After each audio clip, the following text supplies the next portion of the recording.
I hope that you find peace and that you find a joy that you didn't expect this week. That is my hope, especially within the boundaries of your marriage. I know that a lot of people, they go through experiences and they don't share them with anybody, how they were victorious in areas and stuff like that, and they don't help anybody. They drag all this information along within themselves and not share it to help someone else. I don't want to do that.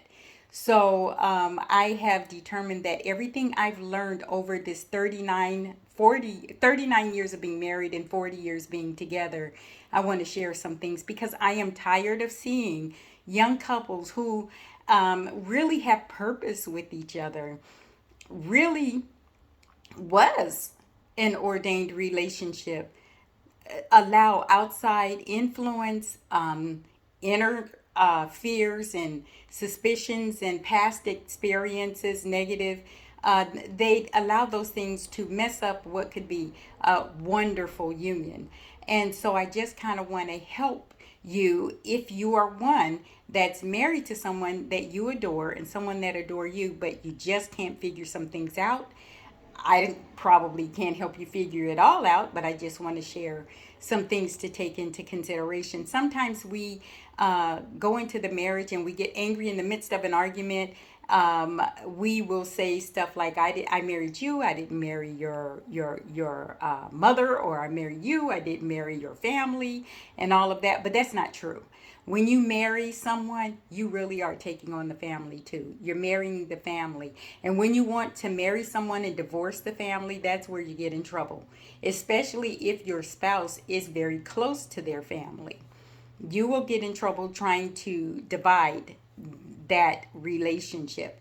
So kind of get that out of your mind. They do not determine or dictate the direction of your marriage, but they can have they can be rather a disruptive factor if we don't take that into consideration. They are important. If they're important to my spouse, they have to be important to me. And I need to figure out how to have a fruitful relationship with them on my own terms. And every relationship, though, in moving on, every relationship, though, comes in with lots and lots of baggage sometimes. And we drag that baggage in as if we went on vacation, stood at the turnstile, waiting for our luggage to come off and all of that. Well, we come into the relationship kind of like that. And we drag all this baggage into the relationship, all past experiences and hurts and tears and frustrations, angers, and all of that, challenges, competitiveness, and everything. Because I've got to be number one, you've got to only think about me, and it's just it can just be too much. But when you're trying to come together and be one, and not and it doesn't mean you lose your identity or anything like that. It's just you get on the same page and you move in the same direction to the point that it's almost like one movement, one dance. And so that is what I'm talking about. This is going to be my last one on marriage for a while because I have a complete series, and I realized these little bits that I give you is really that little bites of what is taught in my workshop. So I just want to share some of it with you. When you finally get to the relationship and you drag all this luggage in, then it's like going on vacation. You know how you pack a bag, you get there on the vacation. When you get there, you look what's in the bag, and you look at stuff and you wonder, why did I even pack this? I would never wear this, whether on vacation or at home. This is just not something I'm going to wear. I don't know if you've done that, but I've done that. And so when you go into the relationship, and hopefully you have moments where it's like, why am I holding on to this? This feeling, this emotion, this anger, this resentment. Why am I doing this in this relationship? I would never have to deal with this in this relationship. Well, take that into consideration and look at it. Reassess where you are. Reassess what is important to you, what's important to your spouse, what's important to begin to move in the same direction. Think about things and how you both can rhythmically glide through your relationship with some bumps along the way, of course, but be able to stay in step with each other until you get over the many hurdles you'll end up dealing with. To understand the baggage is to understand yourself better. And so when you drag this baggage in, that's why I say reassess, look inside yourself. Because when you do, you're able to start getting to know who you are, why you are where you are, why you think the way you do, respond the way you do. You get to know you better. It's not about not knowing you. It's not that you're not valuable, because you are. But many times we go into a relationship wanting someone to know someone we don't even know, and that's ourselves. When you do, you kind of challenge the relationship. But when you get to know yourself, and even some of the ways that you respond that are not necessarily positive, but you get to know yourself to the point that you know how you really got there, you become a better person to be with. Um, have the courage, though, to embrace your past. Yeah, some of it's very painful. Embrace it, and then dismiss it. Say goodbye to the pain that was caused by someone else, so that you can have a better present, that you can be present in the moment with your spouse. Remember, you are not a victim unless you allow yourself to be a victim. Again, you are not a victim unless you allow yourself to be a victim. We all have a level of control. It depends on if we are going to exercise that control. You have the power to make changes in your life. Of course, you can't change anyone else, but you have the power to change things in your life. Deal with your past where it negatively influences your present. Deal with it when it negatively influences your present. Because what it does is it blocks the positive that you could be experiencing in your present relationship.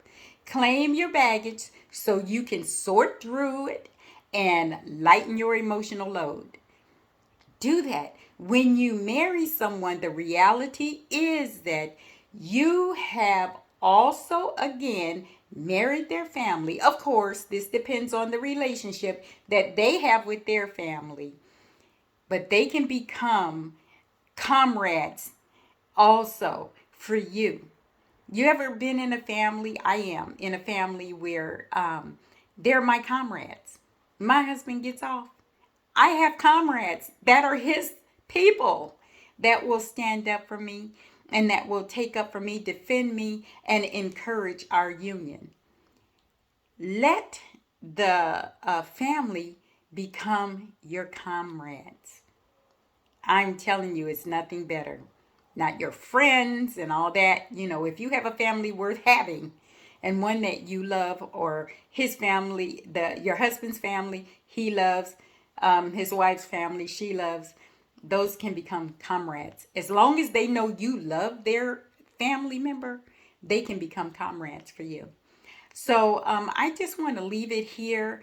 I may get back to this, but if you have any questions that you want to ask me, just start posting them. It may encourage me to maybe do a live or something like that. I'm still learning this whole process of YouTubing, but I will figure out how to do a live or a Zoom class. I can do that, or something like that where you can actually ask me some questions and I can answer them. Can't say I have all the answers because I don't, but I will answer as much as I can. And that I cannot answer, I'll be honest enough to let you know I just don't have that answer. But I just want to see our marriages succeed. One thing that bothers me is young people who go through such painful. When you get divorced and you really adored each other, it's like a death.